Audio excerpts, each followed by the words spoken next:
Assalamualaikum warahmatullahi wabarakatuh. Perkenalkan, saya CGP Angkatan 8 Kabupaten Pasaman Barat.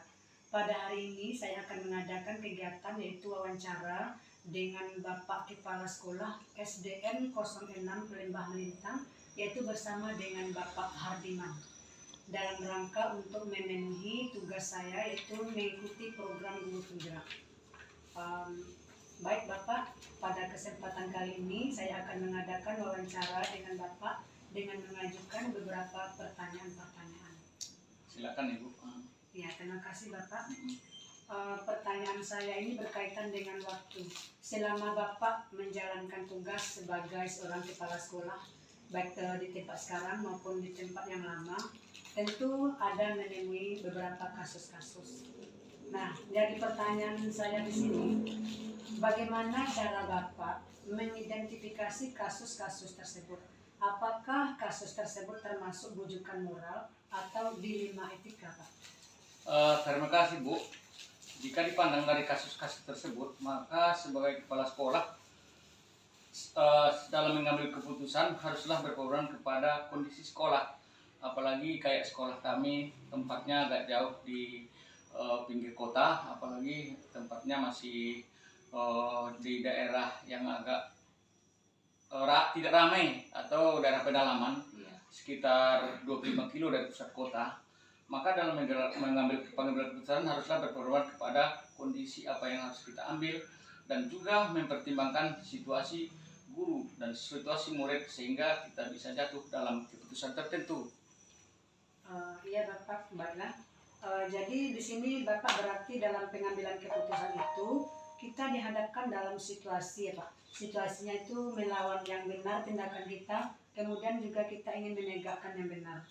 Nah di sini kira-kira apa cara-cara yang dapat Bapak jalankan untuk mengambil keputusan di sekolah Bapak, terutama untuk kasus-kasus di mana ada dua kepentingan yang sama-sama benar atau sama-sama mengandung nilai-nilai kebajikan, Pak?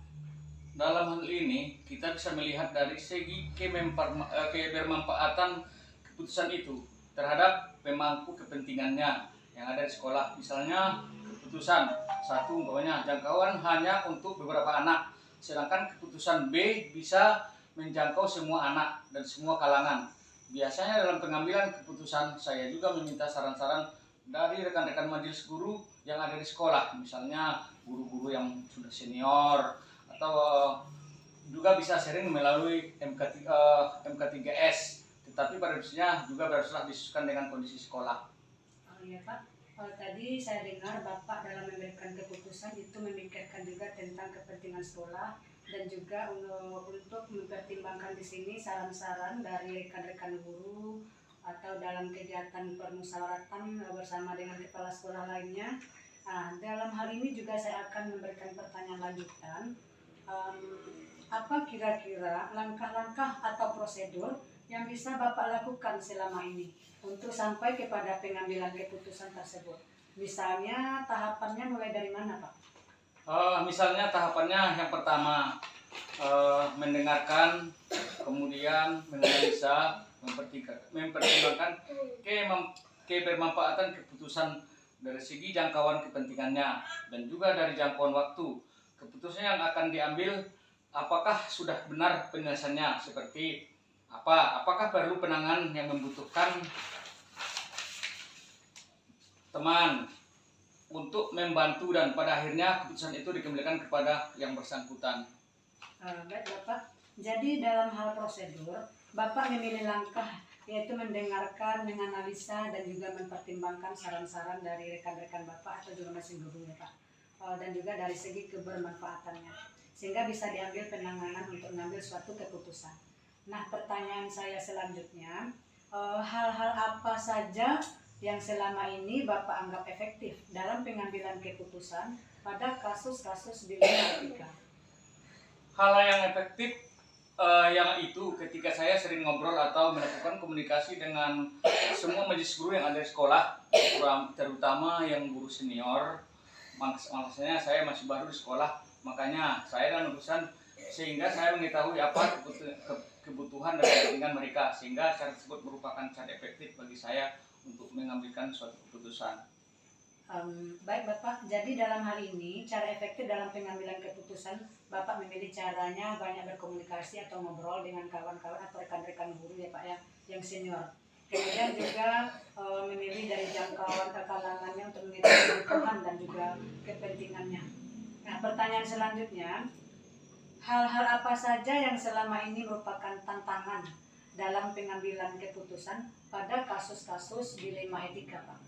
Selama saya hal menjadi tantangan yaitu ketika saya memposisikan diri kepada apa yang sedang diambil oleh orang lain. Jadi tepatnya pada perasaan saya. Selain itu saya rasa tidak ada, karena semua guru-guru luar sekolah bisa bersama dengan baik. Contohnya dalam pengambilan keputusan dalam rapat kenaikan kelas, bisa jadi salah satu anak umurnya sudah agak lebih dari kawan-kawannya, sementara dari segi kemampuan dia kurang. Cuma kendalanya nanti kalau kita tidak naikkan, bisa dia umurnya akan susah nanti udah sekolah, apalagi sekarang jangkauan untuk sekolah ke tingkat selanjutnya umurnya dibatasi. Makanya kalau kita tidak naikkan, maka bisa jadi nanti drop out. Maka untuk mengatasi supaya anak tidak drop, maka anak itu harus kita naikkan. Baik Bapak, setelah saya mendengarkan jawaban-jawaban dari Bapak tadi, Bapak dalam memberikan suatu keputusan, yaitu Bapak selalu mempertimbangkan ya Pak, yaitu kepentingan anak untuk masa depannya atau jangkauan masa panjangnya, kemudian juga mempertimbangkan dari segi dari segi etika, itu perasaan memposisikan diri pada apa yang dialami orang lain, dengan arti kata berasa empati kepada orang lain atau kepada anak tersebut, sehingga memikirkan masa depan anak tersebut untuk jangka panjangnya. Baiklah Pak, di sini saya akan susul dengan pertanyaan lanjutannya. Apakah Bapak langsung menyelesaikannya di tempat atau memiliki sebuah jadwal untuk menyelesaikan bentuk atau prosedurnya seperti apa yang Bapak jalankan? Untuk menyelesaikan masalah saya tidak ada penjadwalan khusus, karena setiap ada masalah saya lebih memilih segera untuk menyelesaikannya, karena prinsip saya kalau kita pendam masalah itu tidak akan baik, karena kalau kita terus memendam masalah kita tidak akan bisa berpikir untuk yang akan datang, karena masalah itu selalu datang. Untuk itu saya selalu menyelesaikannya tepat waktu, sehingga seandainya ada masalah bersifat pribadi maka saya akan memanggil yang bersangkutan langsung ke kantor, kemudian di ruang kepala kantor tidak masalah, berkaitan dengan kepentingannya apakah pribadi atau bukan. Oh ya, terima kasih Bapak. Waktu saya mendengarkan tadi pembicaraan dari Bapak, ternyata jawabannya Bapak itu kalau mengalami suatu masalah atau kasus selalu mengambil suatu tindakan cepat ya Pak, tidak menumpuk-numpuk masalah dan tidak berlarut-larut.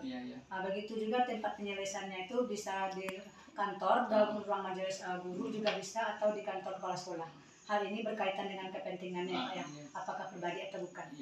Baiklah, ini pertanyaan selanjutnya. Adakah seseorang atau faktor-faktor apa yang selama ini mempermudah atau membantu Bapak dalam pengambilan keputusan dalam kasus-kasus dilema etika Pak? Karena saya baru menjadi kepala sekolah ya, baru pengangkatannya, baru saya menjadi kepala sekolah sekitar 1 tahun 6 bulan. Maka saya tidak paham dengan akar masalahnya, maka saya akan meminta bantuan kepada rekan-rekan majelis guru, terutama guru-guru yang ada di sekolah. Untuk itu bisa saya penanganannya masalah yang saya hadapi untuk pengambilan keputusannya. Iya. Jadi saya dengar tadi permasalahan jawaban dari Bapak termasuk baru juga melaksanakan tugas di tempat ini ya Pak. Kemudian Bapak meminta, kalau seandainya tidak tahu akar masalahnya, meminta berbicara dengan rekan-rekan majelis guru ya Pak, yang dianggap sudah senior. Nah, oleh sebab itu di sini ada lagi pertanyaan yang terakhir mungkin Pak. Pembelajaran apa yang dapat Bapak petik dari pengalaman Bapak mengambil keputusan dilema etika ini Pak? Sebagai kepala sekolah kita tidak bisa menolak semua yang kita anggap buruk, karena setiap orang itu pasti ada sisi-sisi baiknya sesuai dengan karakter masing-masing, sehingga maka kita harus bekerja sama supaya masalah itu bisa dilemanisir dengan baik, supaya masalahnya bisa kita selesaikan dengan baik. Baik Pak, setelah saya mendengarkan tadi jawaban-jawaban dari pertanyaan-pertanyaan yang saya berikan tadi, saya di sini mendapatkan suatu kesimpulan. Kesimpulannya itu bahwa jawaban-jawaban Bapak itu untuk memberikan suatu keputusan selalu mempertimbangkan dari segi kepentingan murid, kemudian kondisi sekolah, mungkin juga berkaitan dengan guru-guru di sekolahnya, dan juga masalah jangkauannya. Jangkauannya itu masa panjang. Kemudian juga dari Bapak sudah selalu mengadakan komunikasi atau ngobrol-ngobrol dengan rekan-rekan majelis guru untuk mengambil suatu keputusan, apakah itu berkaitan dengan kebutuhan sekolah, kebutuhan murid, dan juga kebutuhan guru-gurunya.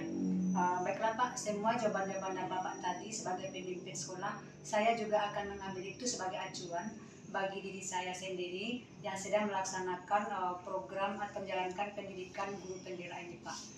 Dan semoga kedepannya Bapak bisa menjalankan aktivitas dengan baik dan saya juga belajar dari pengalaman ini.